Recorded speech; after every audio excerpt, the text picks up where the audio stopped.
Is it considered romantic to believe that love is blind?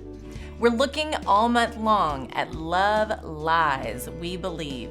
If you believe your heart can always be trusted, or all you need is love, and that it's always the other person's issue when it comes to conflict in relationships, you may want to know what truth we've discovered on those beliefs and dig deeper into what God has to say when it comes to the love and the lies we often believe. Discover more at lifeword.org. Today, I wanted to talk a little bit about the phrase, love is blind. Is love blind, or is that a love lie we sometimes believe? Why do we say love is blind? I don't want to be blind to anything. I want to see what I need to see. Many, though, fall in love with the idea of falling in love. They become so consumed with what they want, they become blind to what is best, what is real, or what is true about a relationship. Love is blind when your heart falls for someone and suddenly the world only revolves around them. You're surrounded by hearts and butterflies, and they can do no wrong. Hearts become blinded by love. Now, my first thought with that goes to the first commandment where God said in Exodus 20 to have no other gods before me, meaning don't put any man or woman on a pedestal to worship where they do not belong. I call that infatuation, and believe me, reality will set in and reveal what is true. No one and no relationship is perfect or without flaws, and no man or woman is to be worshiped.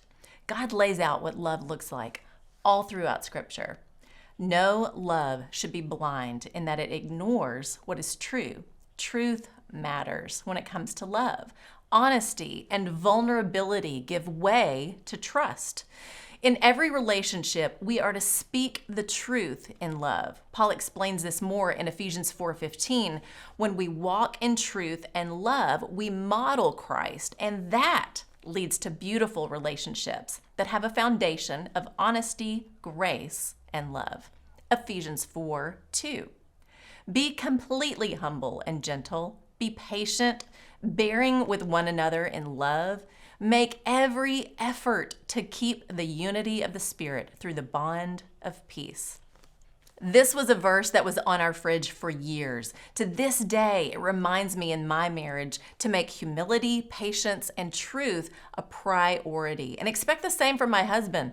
We bear with one another in love. That means we aren't blind to anything. We are brutally honest about everything. And our hearts, flaws, and lives are first surrendered to God and then surrendered to one another.